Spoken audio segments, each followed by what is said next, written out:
Oh, hi, I'm Ezra Levant. It's May 10th, and you're watching Battleground.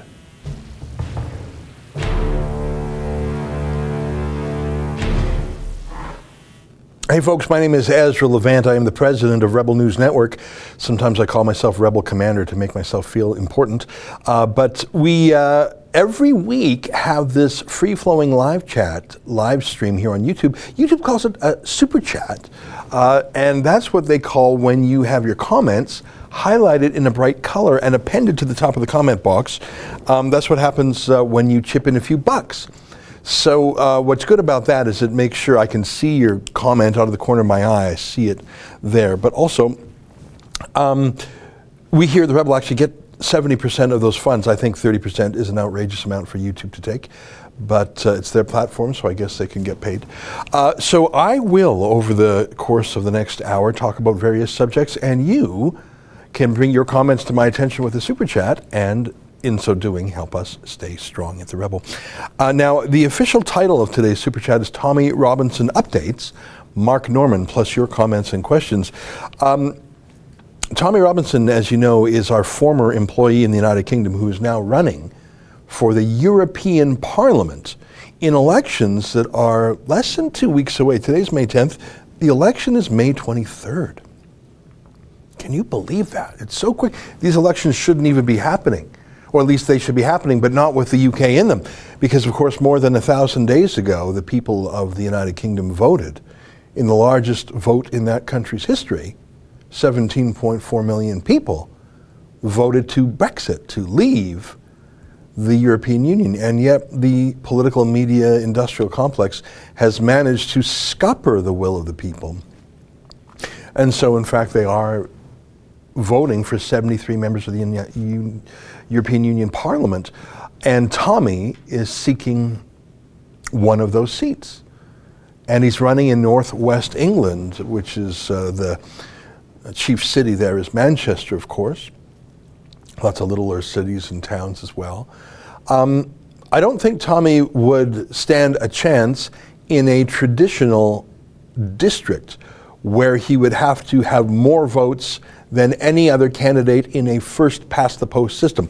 That's what we call the normal election, where whoever gets the most votes wins.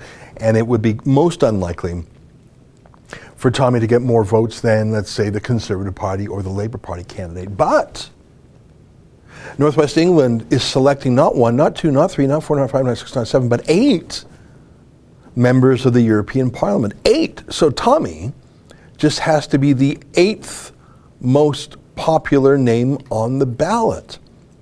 And the way that has worked out in the last 2 elections for the European Parliament in Northwest England is that you can get on the bet, you can win.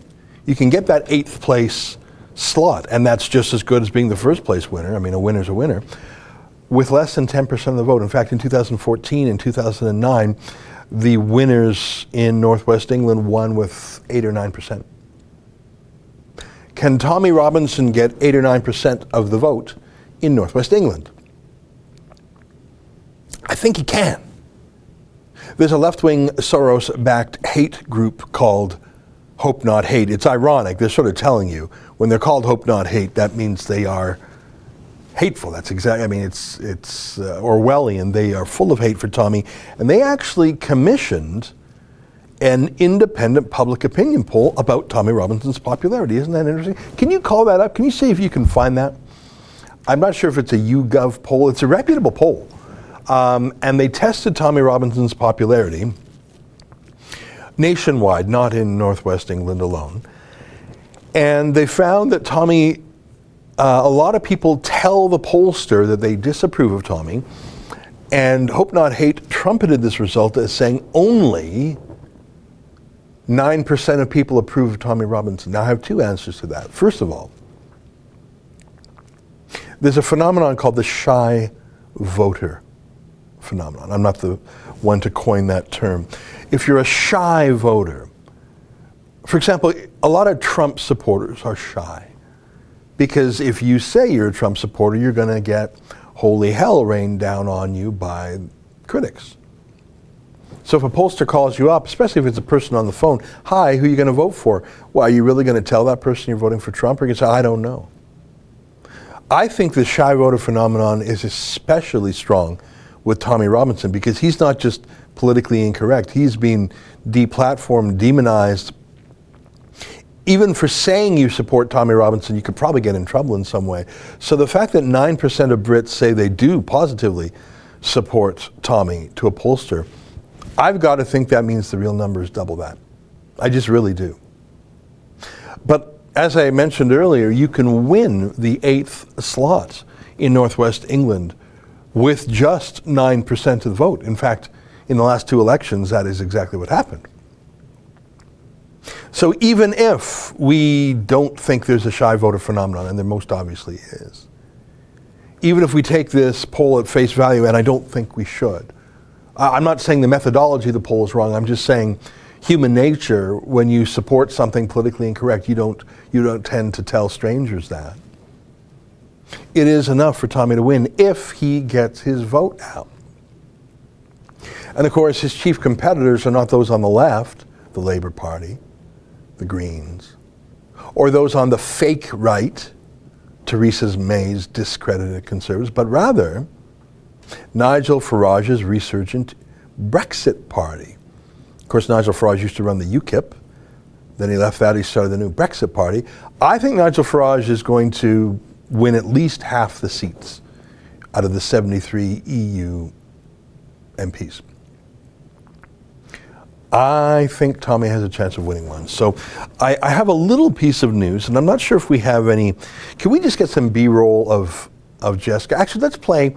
Jessica has a new video up yesterday called 5 Things About Being a Millennial Conservative Woman. I just said goodbye, not half an hour ago, to one of our new journalists here at The Rebel. Actually, can we get that 5 Things Millennial? And then I want to show a little bit of the Toronto refugee Mo vid that she did. You know that one? So Tommy said, Ez, can you come over here for the campaign? And I said, I can come over for some of it, but I got a life here in Canada, I got a family, and I have a business here, and I have a show I do every single day. And now I'm going to go over there for a couple days to cover Tommy's contempt of court hearing, which is on Tuesday, May 14th, if you can believe it. But I know that Tommy's campaign every single day is being destroyed by the mainstream media. They're lying about it. They're disparaging it. You cannot believe a single word they say. And so on the one hand, there's my buddy Tommy, who really is my friend. And I think his campaign is an important one, and I hope he wins. And he said, Ez, come and help. All right, well, I can't just drop my life here and go to the UK for a month. I'm not like a footloose and fancy-free 20-something with no obligations, you know. But I know we've got to do something, because if we don't do something, who's going to do something? So I spoke to one of our new student journalists. Her name is Jessica.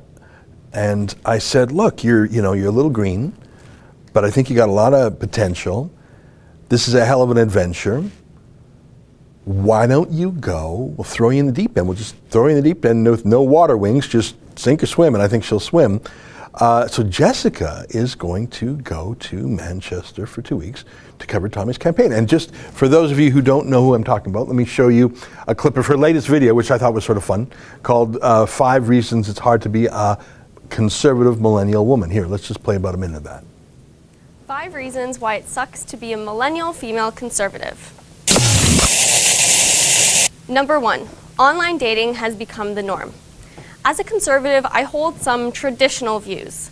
For example, believing a man and a woman should kind of like each other and have a connection before jumping into bed. I know, it's a wild, old-fashioned thought, but is it really just me that finds the hookup culture extremely cringy? That's a fun and personal story, I suppose, but I want to show you her in journalism on the street mode. She was out and about in Toronto, and we had a little bit of an experiment. Instead of me telling you about it, let me show you Jessica's most successful video yet. And if I'm not wrong, it's close to 500,000 views. So it's not just me who likes this. Do we have that one ready? Here's Jessica on the street doing a bit of a political experiment. Take a look at this. Ever be willing to house a refugee? Well, definitely yes, because they need a lot of help and also new country, new everything, weather new, different from back home, and yeah, why not? Why not? Everybody needs help, and if you are able to help, for sure. So we have Mo here with us today. Mo is new to Canada and he is looking for Diletta, nice to meet you. Toronto Mayor John Tory has recently announced that April is Refugee Rights Awareness Month. Canadians are told to open their hearts and their arms to refugees with practically no questions asked. The Radisson Hotel in Toronto has even been nicknamed the Refugee Hotel. So I'm out in the GTA today to find out exactly how welcoming Canadians really are. Hi, excuse me. Do you think Canadians should help refugees by opening their homes? Canadians should help? Yeah. Would you guys ever be willing to house a refugee? Yes, yes. Yes, definitely. And they're doing it quite a lot. And we're proud to be a Canadian because of that. I'm not a refugee, but I'm a Canadian national. But I'm proud that how the Canadians are helping, on the humanitarian level. And would you personally be ever willing to open your home? Definitely. Do you think Canadians should start opening their homes to refugees? Yeah, why not? Think Canadians should help refugees by opening their homes? Oh, for sure, for sure. Do you think Canadians should help refugees by bringing them into their homes? What is she going to She's asking you this. She's asking you. Yeah, sure. Do you think Canadians should help refugees by opening their homes? Definitely. I think they should. And do you think personally, would you ever be willing to house a refugee? Depends how many. We have a refugee named Mo with us here today. He's new to Canada. He is looking for a place to stay, for a home. Do you think he can go home with you?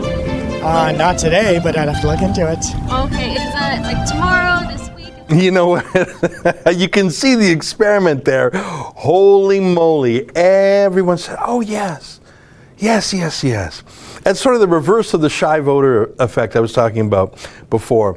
Every person that Jessica said, would you take a refugee?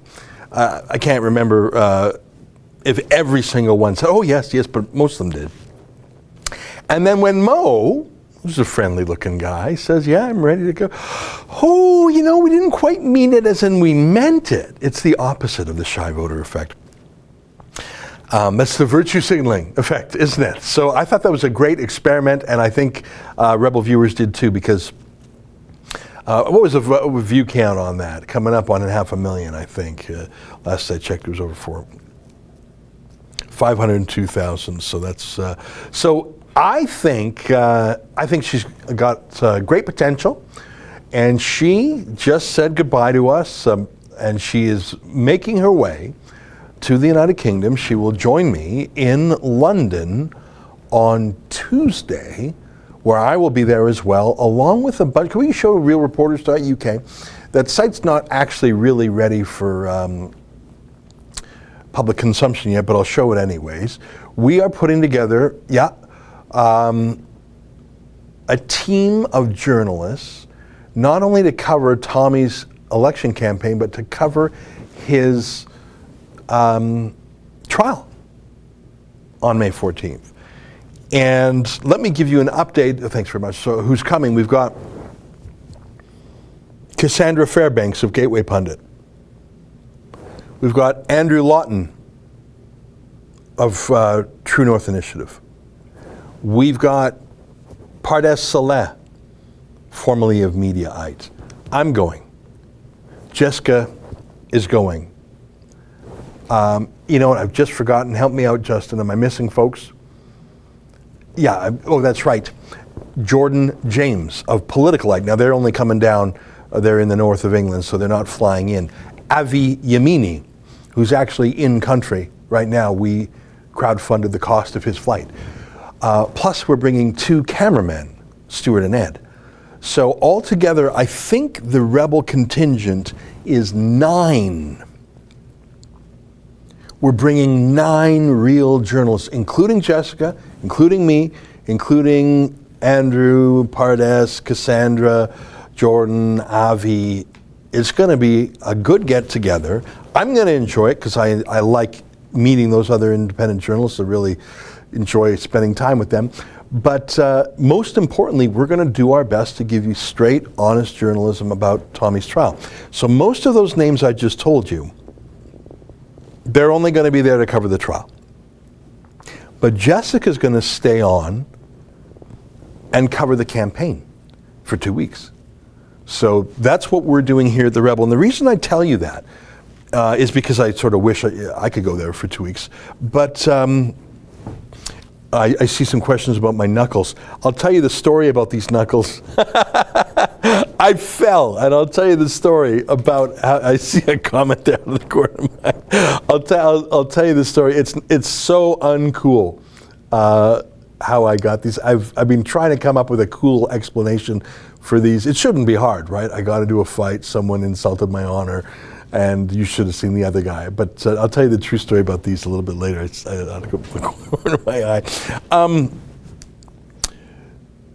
I want to let you know that we're doing something about it. Here's why. Can you put up votetommy.co.uk? So Tommy's running for MEP, as I mentioned, and we're not just going to talk about Tommy today, so I'll get on to other subjects soon, but I wanted to explain that was about. So Tommy's got this campaign. If you go to votetommy.co.uk, you can see his official campaign website and join the movement, donate, events, and just scroll down there. Why vote for Tommy? So they've got some videos there. Tommy Robinson standing for MEP, and here's a bunch of vids he's doing. And then, okay, send them a message they'll never forget. On 23rd May, vote for Tommy Robinson, send him to the European Parliament, sign up for campaign updates, donate, contact emails, and go down a little bit more. Upcoming events. So I don't even know where Mill Hill and Bolton and Birkenhead and is it Wigan?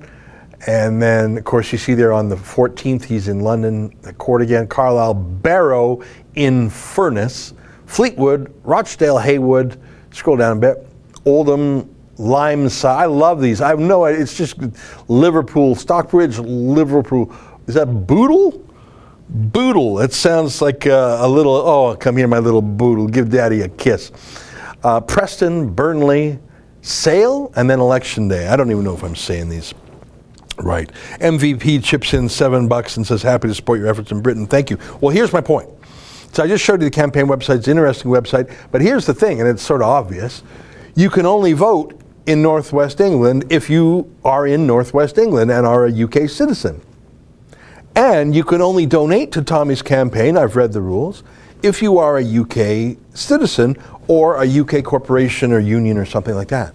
So I'm none of those things. I'm Canadian, and I don't have the right to vote there, and I don't have the right to donate. And frankly, if a foreigner donates to Tommy, Tommy will refund the money because you can't take foreign money in an election. So what do we do about the fact that Tommy has friends and allies around the world? Like us, right?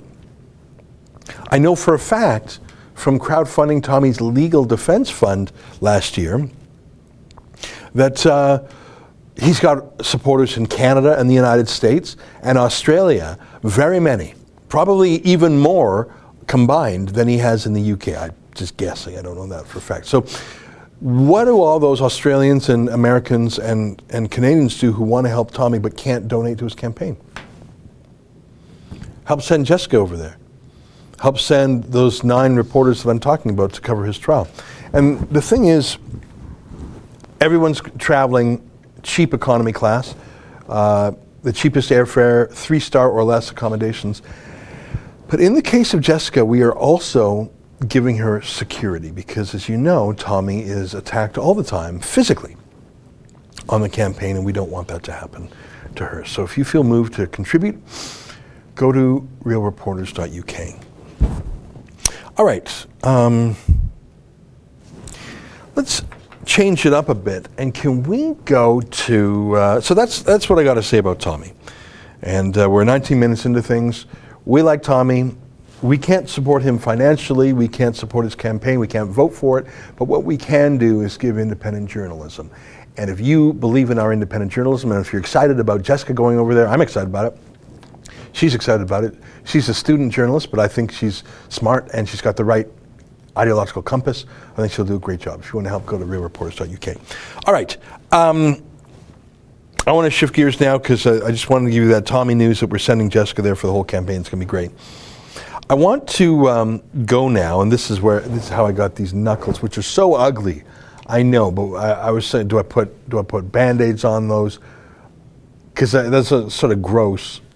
I'll show you how I got those. Can you play my video? Let me set it up a little bit. But I was in Ottawa a couple days ago. There is the second in command of the Canadian military. His name is Vice Admiral Mark Norman. And as the name suggests, he's a sailor. And he was in charge of procuring a ship for the Navy. And the ship in question was not a fighting ship. It was a supply ship, basically a floating gas station and provisions and, for logistics. You need that. You got ships in action. How are you going to refuel them? And the trouble is, to build a new ship from scratch would have taken, I think, 3 years or something, which is much too long. So the decision was made to refurbish an existing ship. I think it was a non-military ship. They were going to sort of toughen it up and get a head start on it, so that would be cheaper and faster than a ship from scratch. So that was approved, and there was a contest, and a shipyard in Quebec won the competition, and so the contract was awarded to Davie Shipyard in Quebec. And that was that. But then, in the fall of 2015, Justin Trudeau was elected, and of course, government procurement for him is just a way of giving money to his friends.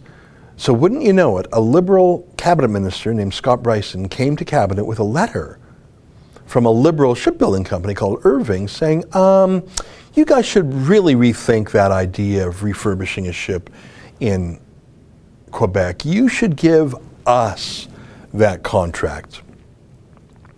Even though they didn't win the contract fair and square, and it would be an $89 million cancellation fee to back out of the Quebec one. So Vice Admiral Mark Norman heard about this and he said, that's not right, you're cheating, you're mucking around, you're meddling for political reasons. And he mentioned this to the Quebec shipyard, and he talked to journalists about it off the record too. You could say it was a leak. And oh my God, did that embarrass Justin Trudeau and Scott Bryson. And in fact, it embarrassed them so much that they indeed abandoned their plans to rig the rules for their friends. The Quebec shipyard did in fact finish the refurbishment. And that ship, by the way, is sailing now. It was done on time and on schedule. And if you know anything about military programs, that's sort of amazing. So Mark Norman was a bit of a public interest whistleblower, right? Well, Justin Trudeau didn't see it that way. He saw it as someone meddling with his Liberal friends. So he had a hunt for who the leaker was. And actually they found out that not one, not two, not three, not four, not five, but six people leaked that information, and more than 70 people got the information leaked. So everyone in Ottawa was talking about it. I see these super chats, I'll come back to them in a second. But only Mark Norman was charged with breach of trust. Breach of trust? He was the only trustworthy guy there. Breach of trust implies that there's some personal benefit, that you breached the public interest for a private interest. The public interest is what's best for the Navy, what's best for Canada. If you breach that and say, well, what's best for the Liberal Party, that's breach of trust because you're substituting a collateral interest, a personal interest, an improper interest for the public interest. Mark Norman was actually the one holding up the public interest, stopping Trudeau and Bryson from their private interests. Yet Mark Norman was prosecuted for 2 years. And it wasn't just a normal prosecution. As you know, when you prosecute someone in criminal court, the police have to give the accused what's called disclosure. That's the records, any documents, any recordings, any evidence, including what's called exculpatory information, as you may know from your Latin. That means that exonerates you, that shows you're innocent. Inculpatory is what would say you did it. Exculpatory, the cops have to give you both. And they didn't. And for 2 years they didn't. And Mark Norman's lawyer kept asking for more and more disclosure, and Justin Trudeau's office lied and hid and covered up and refused to hand over things and did other tricks. And then finally, 2 days ago, the prosecutor said, you know what, we have come across information from Mark Norman's own lawyer that is so compelling, we believe we must drop the case because we did not have this information before. Trudeau's government did not give us all the facts. Had they shown us this, we would not have proceeded. And now that we know it, we're dropping this case. It was shocking. It was a 2-year stitch-up, a 2-year frame. And so I happened to be in Ottawa at the court because I thought the trial was going to proceed. But in fact, the prosecutor said, we're dropping the case. And I was mad. Why was I mad? I was happy that the case was being dropped, but I was mad because why didn't the prosecutor have this information in the first place? The prosecutor has the unlimited resources of the state. Mark Norman had to crowdfund his own lawyer. The government of Canada is the largest law firm in the country. They have countless lawyers. I see the super chats. I will come back to them, I promise. They have a legal duty to disclose evidence not only to the accused, but the court demanded more and better particulars. The government did not provide it. Justin Trudeau wanted to send an innocent man to prison, and he deliberately withheld information that would have saved him. And the prosecution in the end 2 days ago did the right thing, but did it 2 years too late, and I was mad. So I was sitting right there. I had my little handheld video, I was using my phone, and I started, I was growling, and I asked some questions of the prosecutor. Here, can you roll the clip starting with the prosecutor and roll it all the way to the end? It was information from the defense counsel and from the third-party records application.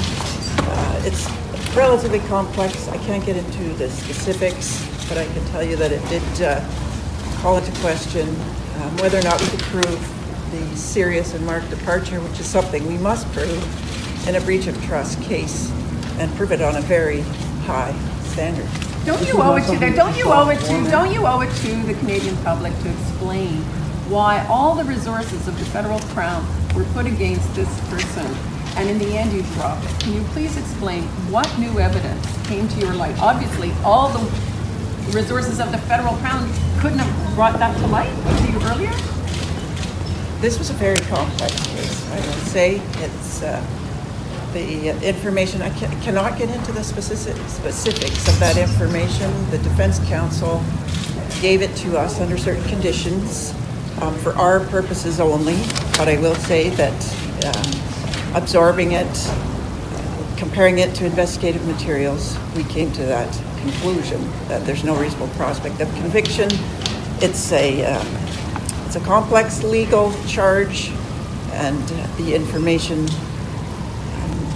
it was important to us. We had some information. We didn't have the entire information. How do you not have all the information? What do you say to people who think that this might be politically motivated? That There we was, saw that I can tell you, there was no political interference in this case. How could the you not have all the Department information? of Can you Public let her- Prosecutions decided to lay the charge, and they decided today, we decided alone, no political interference whatsoever, that we couldn't make the charge.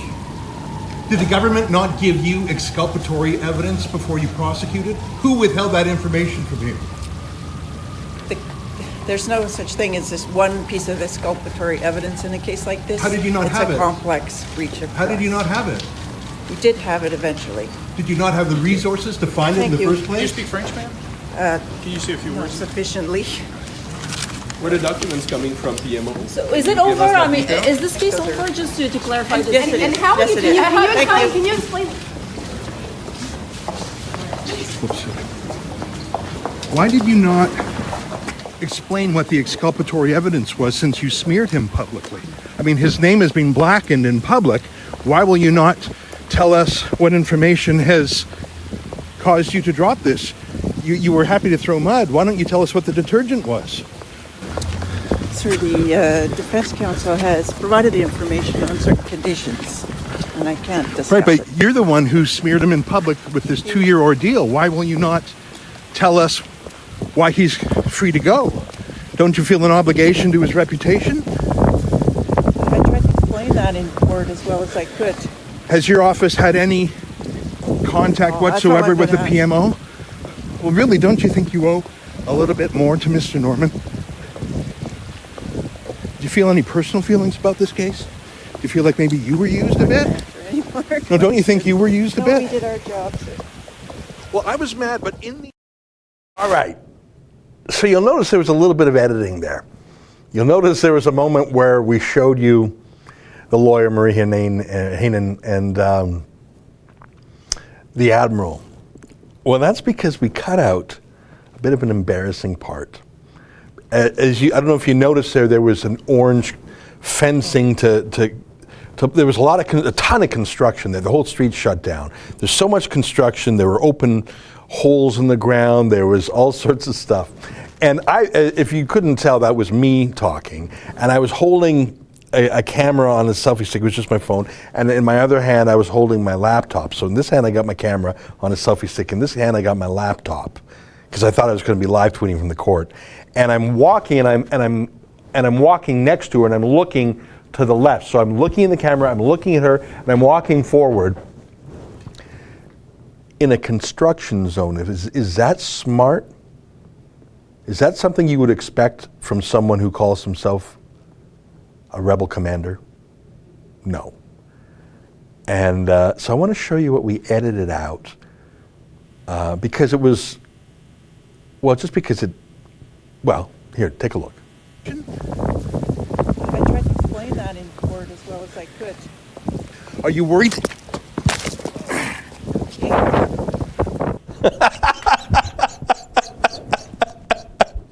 So I was grilling. Show that again. Show that again. I was grilling this prosecutor. I'm walking along. You see the construction? You see this orange fence? You see that? Oh, boom! Oh my God! And so in my left hand, I'm holding my laptop. That's not a cheap laptop.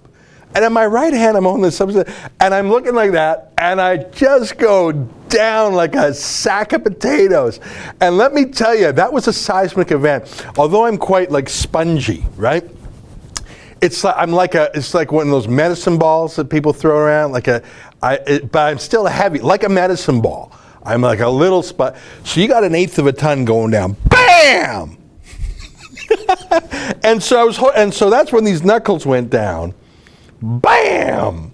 And I went down, and the air went out of me, and I was just grilling this prosecutor, and she said, "Are you okay?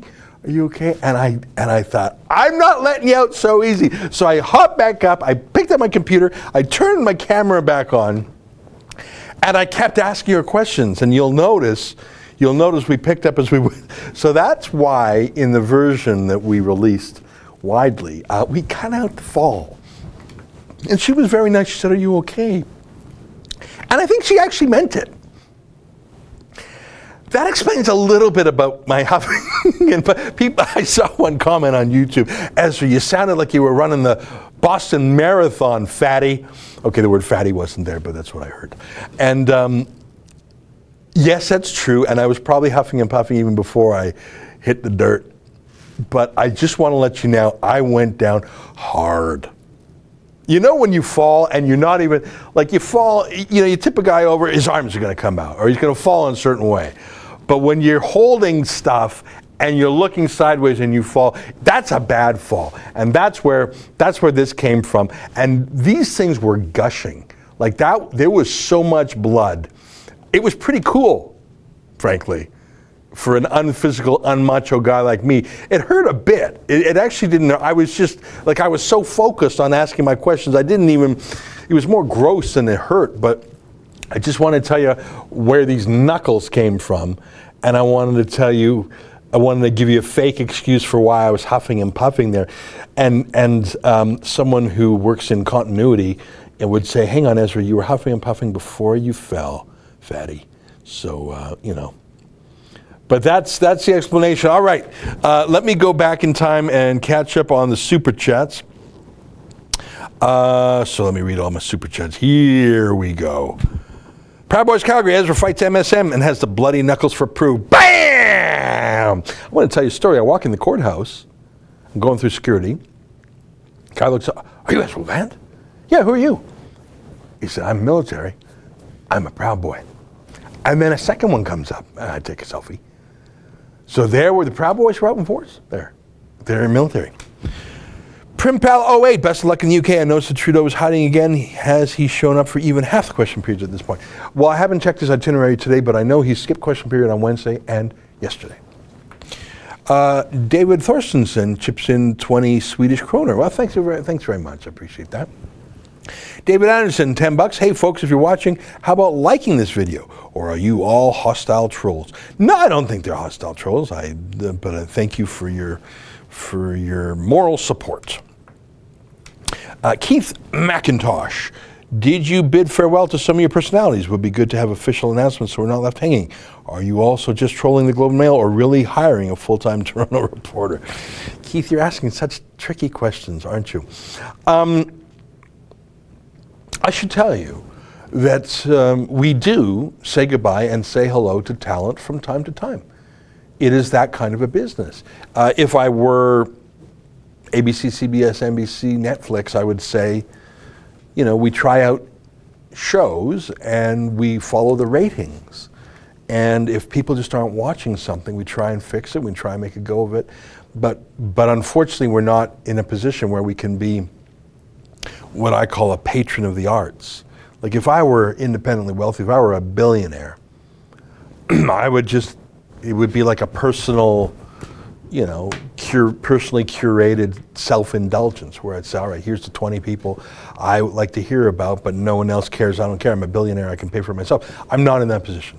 I want to give you one example of this.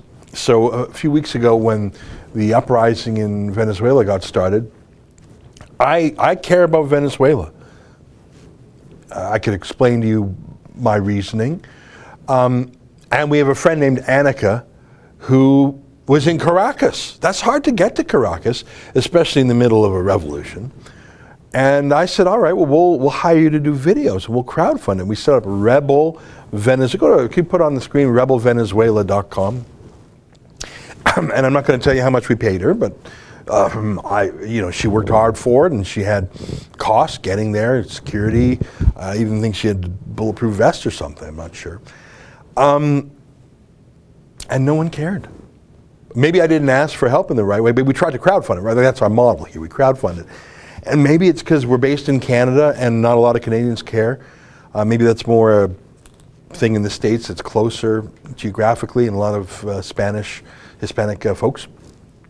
So that's an example of I really loved that journalism. There we go. Yeah, just scroll down a little bit there. So we had all these reports, and we said donate here, and we set up rebelvenezuela.com, and there she is there, and she was, 4 or 5 videos. She did 5 videos, and she's working 6 videos. She's working hard, 7 videos, 8 videos. But no one wanted it, or at least no one was going to pay for it.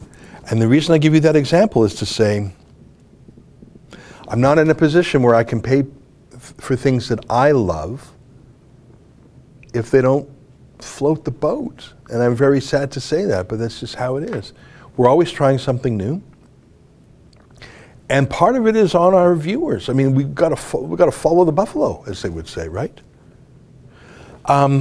So that's a real life answer. Sometimes when people leave us, they go on to other adventures. Sometimes people, the other day, a staffer, a non-on-air personality, said they were leaving to start their own business. They gave us a month's notice. We had a nice goodbye party with cake and Prosecco. When you are in the entertainment business, the communications business, and when you hire young people, you're going to have turnover. Some people are going to leave. Some people you're going to fire. Some people, in the case of our on-air talent, they just weren't getting the views. So that's the very honest answer to your question.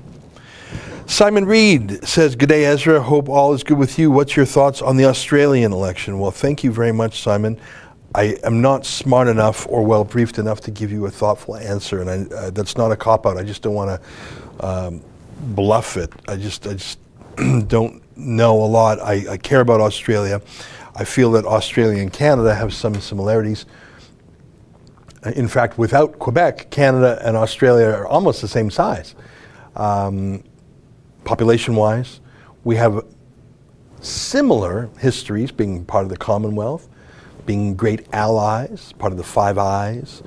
And we also have a large landmass where a lot of it, the outback, is not really inhabited. That's our north. And yeah, so I have an affection for Australia, and I've been there. And I like Australia. We just... and about 5% of our viewers from Australia. So that's what I got to say about that. Okay, it's 12:40. So we talked about Mark Norman in the press conference. I explained my knuckles. What do you do? I mean, I don't want to put on Band-Aids. Other than it looks gross. Maybe should I put makeup on those? It does look a little rough. It looks like I was in a fight, but I just went down hard. Do you want to play that clip one more time? I mean, hitting the dirt. I was just walking and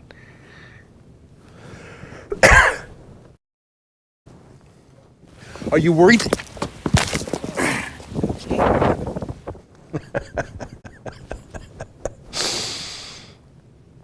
I'm graceful like a gazelle, like a drunk 800-pound gazelle that's got an inner ear problem. That's how graceful I am. All right, I got one more story, and then I'll just take chit-chat. TJ, hi Ezra, are you guys holding another Rebel Live event at that nice place in Toronto this summer? You know, that is a great question. The answer is we don't have one scheduled, but we need to remedy that, because I love those Rebel Live events, and I thank you for the encouragement. And we did one in Calgary a few months ago, and that went well too. I'd like to do a Rebel Live event in Toronto, in Calgary, and if we can, I'd like to add Edmonton that, and Ottawa and Vancouver.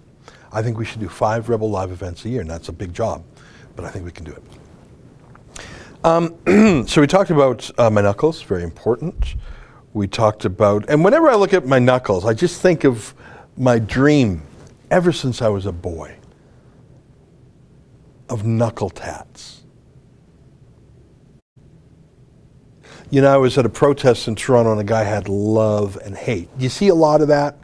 I see that. I see that often on people who spent time in the clink, in the hooskow. So he had love and hate.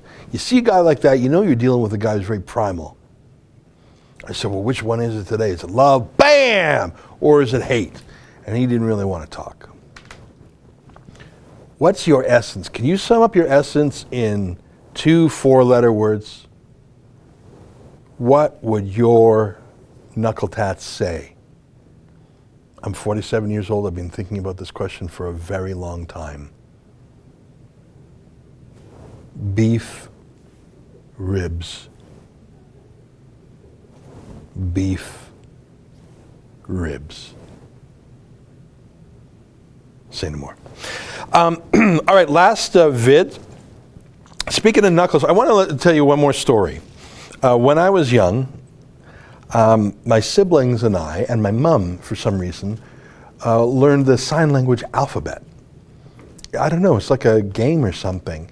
We didn't know anyone who was deaf, and I still remember most of the letters. A, B, C, D, E, you know. Z, can't forget that. J, you know, that's a good one. M, N, you know, O. And you know what the letter F was, at least this is how, that's F, right? Sort of looks like an F, right? That's F. And when I was a kid, people go, I thought that meant fabulous or fantastic. Fantastic. Fabulous. I thought that's what it meant. I can see why some people would say that's O, K. Although that's a K.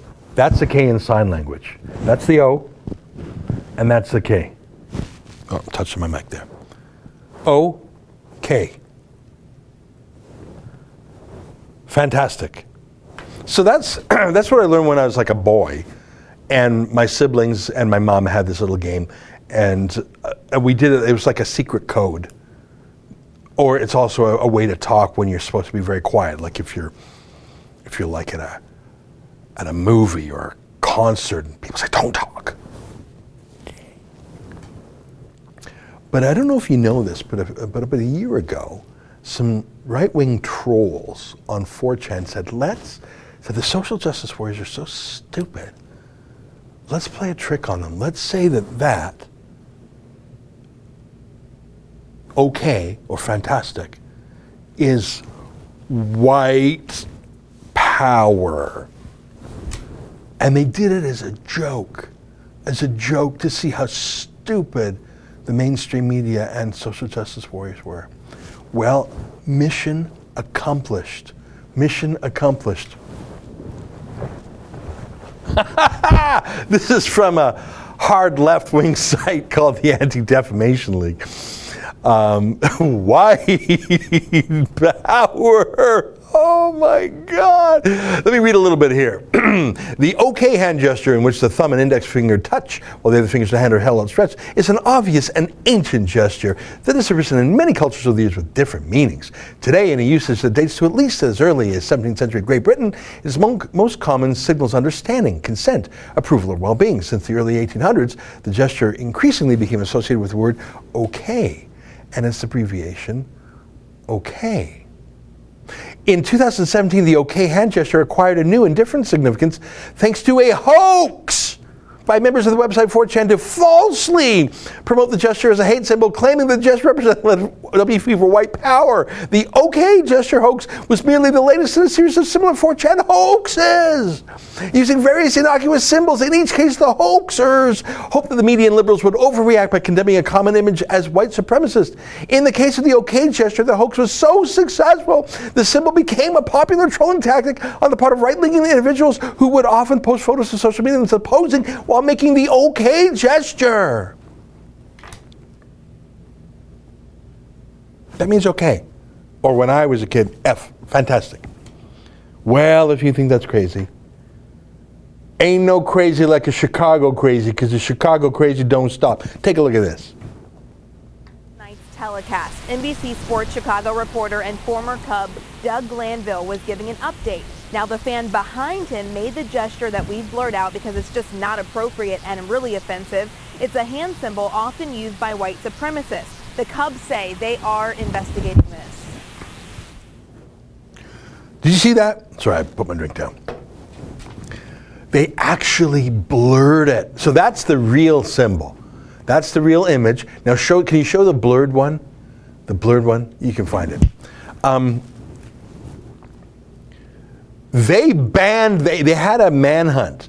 They had, the news story I saw, literally, yeah, Cubs investigating fan who flashed apparent racist gesture on TV, and we're gonna blur that, people.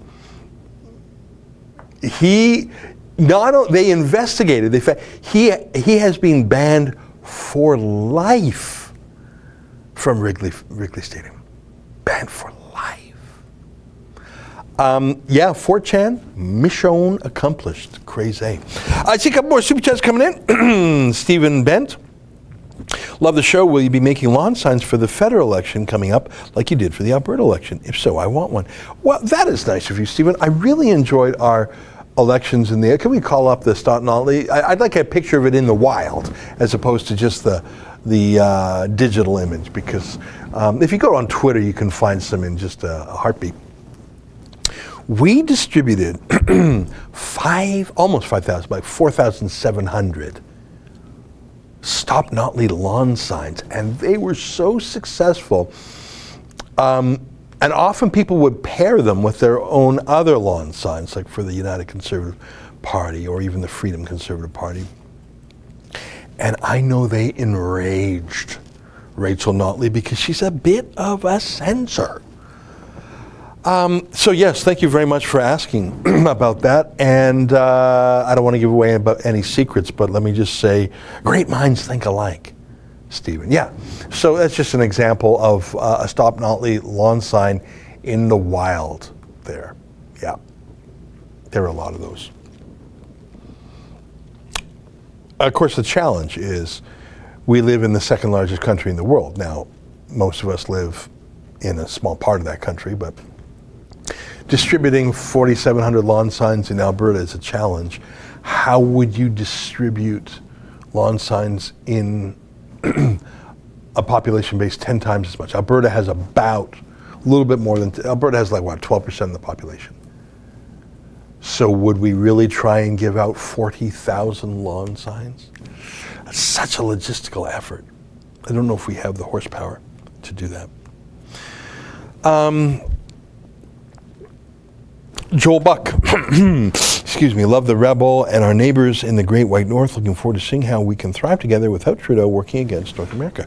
Well, that is so neighborly of you. Thank you very much.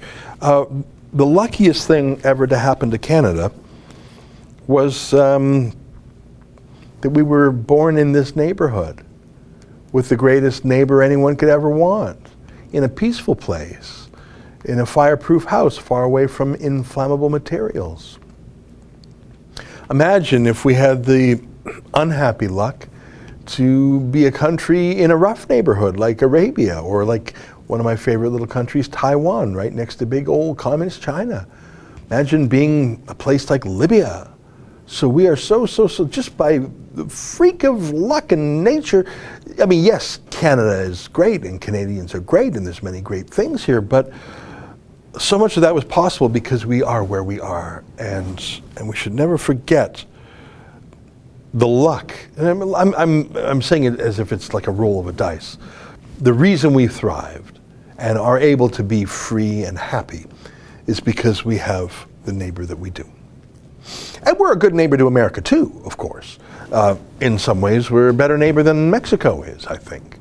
We don't have the same violence or illegal immigration pouring south from, we have the world's longest undefended border, as it's called. In fact, we seem to be taking tens of thousands of American refugees because of Trudeau. But I agree with your sentiments, and I thank you for them. Friend Fried Cake 7, $5. Hi, Ezra, love the Rebel. The love and hate knuckle tattoos came from the 1955 movie The Night of the Hunter. Highly recommended. Well, I don't know if this is too big a challenge for my friends in producing, but one of my favorite movies was Master and Commander. And there's a guy with the tats, hold fast. Do you think you'll be able to find those? I don't know. It's the surgery scene. There's this big old sailor. He's a big, brutish guy. And there's a ton of tattoo scenes in that movie. I think we showed one once, didn't we? But I don't want the chains around his body. That's a hell of a scene. If you like tattoos, oh my God, the tattoos they did in the British Navy, which I think were fairly authentically depicted in that movie. But that same guy who had the huge chains on it, he had hold fast. I don't even know if people today know what hold fast means. It doesn't mean fast as in quickly. It means fast as in fasten, as in like screw it to the sticking point, as Churchill would say. And this brute of a man, brute's the wrong word, this giant of a man, I'll put it that way. He had surgery, brain surgery, on the open deck of the ship in Master of Commander, and it was a riveting scene. Huh. Anyways, let me give you that mission. You got 7 minutes to see if you can find that clip. It's the surgery scene. It's the brain surgery scene from Master and Commander. And it was amazing. And to me, the favorite part was the hold fast. That means hold on tight. It's really what that means. Hold on tight. Which is a good rule for all of us, isn't it? All right. Let me see. I think I've caught up on the super chats. Pretty sure I'm caught up. Okay, it's 12:54, and no time to open a new subject. If you can find the hold fast brain surgery scene, let me know. In the meantime, I think I'm going to read some Other chats, if you want to make your chat super, I'll read it for sure. Otherwise, I'll just read some random comments. CL Van Horn, do you know steak and kidney pie? It's funny you say that. When I was last in the UK, Tommy took me to a football match, Luton versus Bradford, at Bradford, and I had a pucka pie, and it was delish.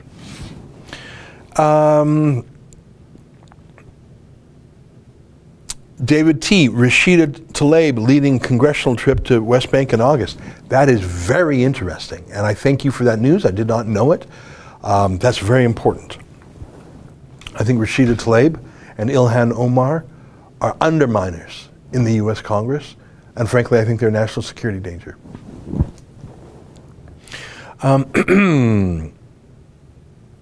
Sven, protest suppression of carbon dioxide. We demand 1,200 parts per million CO2. My plants are pissed off. Well, that's the thing. I mean, CO2 is actually near historic lows if you look over the sweep of time. And more carbon dioxide is more plant food. It's a myth that it's harmful. Christy Alvarado, Ezra has a rebel war injury on his knuckles. It sort of was. I think I could have come up with a cooler story than the truth, but the truth is easier to remember than a fib. So that's the story. Yeah, I told it before. I tried to donate to Rebel PayPal link, but it wouldn't let me, said Richard Cohen. Well, I'm sorry to hear that, but if you go to rebeldonations.com, you should be able to donate there. I hope so. And we have some other ways. We even take crypto these days. All right, I hear in my ear that our team has found something, not the surgery itself, but the hold fast on his knuckles. So let's take a look.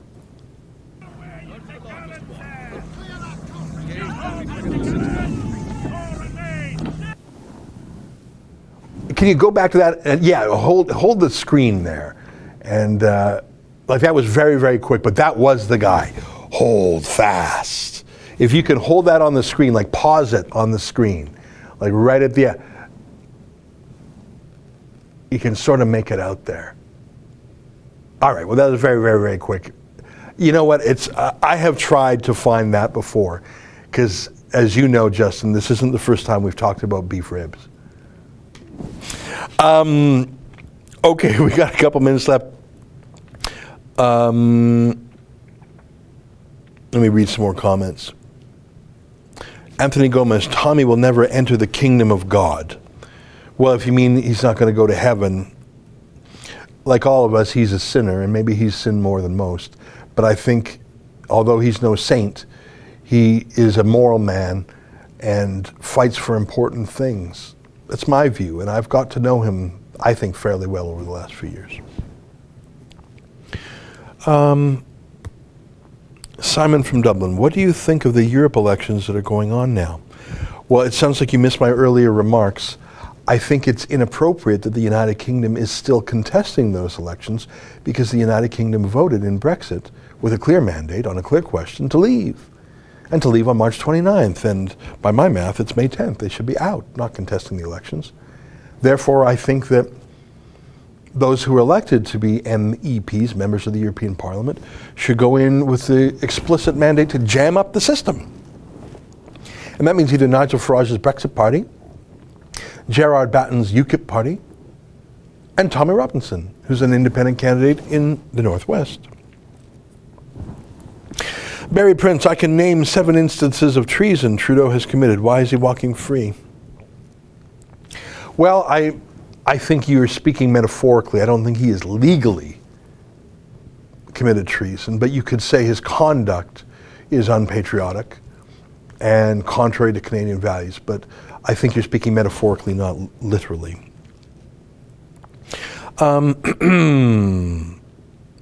Made in the UK, Tommy Robinson is currently in Blackburn, Lancashire. He will be doing a speech in the next hour. Yeah, if you go to votetommy.co.uk, you can see his calendar where he is daily has events going on until the election day on May 23rd. Dig of the Dump. Sheila has nice tats. We got some ink here at the Rebel. I don't have any ink. Sheila's got some ink. Jessica Svietjanevsky, if I'm saying that right, I'm not going to pronounce that, has some ink. And can you call up, I know we're at time, can you call up Gavin's tat video? I think it was for like a tat YouTube channel. Gavin used to be with us. We would no longer let him darken our doorstep, but his identical twin brother, Miles, still does videos with us. But Gavin, before he joined us actually, did a whole special video for some tattoo channel showing his tats. I think there's probably other ink at the Rebel. I have not inspected everyone, and I don't really seek to know. Tommy's got tats. Tommy's got a lot of tats. Did you find? Yeah, there we go. So here's Miles' brother, Gavin, who's sort of, and I'm pretty sure that since this time, he's got more, and he shows his back. He's got a lot of ink going on. Yeah, you see, on his back, it's just massive. Tattoo Hero is the name of this channel. And I was going to make a joke about flabby and not being like a toiger, but I'm the guy who was huffing and puffing and fell down like an eighth of a ton of potatoes chasing that prosecutor. So I am in no position to comment on anyone's flab.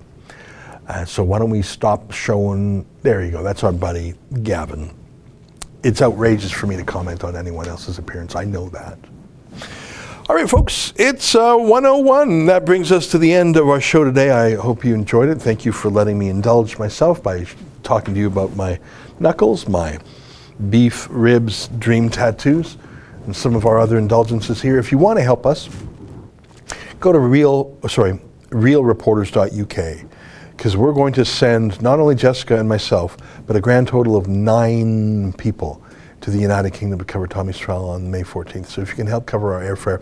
It's all economy class. No one flies first class with us. Economy class, 3-star hotels or less, Airbnb, cheap, but we need to get 9 people over there. That's going to cost about 30 grand.